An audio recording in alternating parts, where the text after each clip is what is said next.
her bir insan için onun milli mensubiyeti onun gurur mənbəyidir. Mən həmişə fəxr etmişəm. Bugün də fəxr edirəm ki,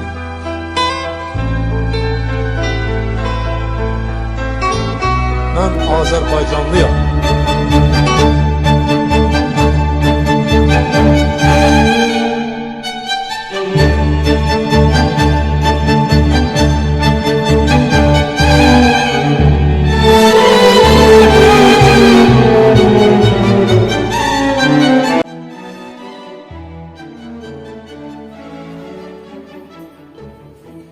Əksədiyyət məramı xalqdır vətəndir, qurduğu dövlətin təməli dağdır.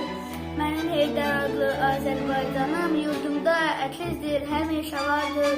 O vətən daşlıdır, köksü bir ocaq.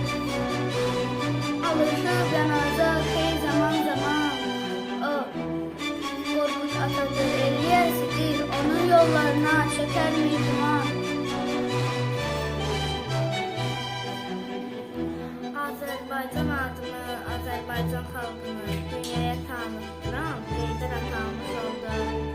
Sinəndə köz dayansa, dilində söz dayansa, ah, qarşında kim dayansa, yaşa ey onlar yurdu. Kiçik istedadlı, uzaq görərsən, tarixdə yaratdın çox möcüzələr.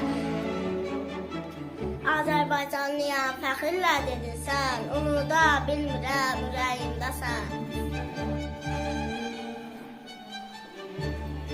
Keçəylər, keçəylər, ürəklərdə qalacaqsan. Asıl, yaşlarda qalacaqsan, Heydər ata Heydər.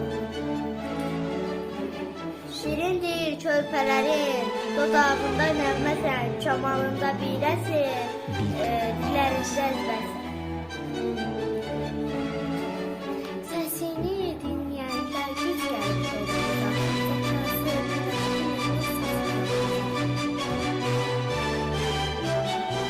Dəyişdi prezident öz dünyasını, özü yox olsa da əməlləri qaldı.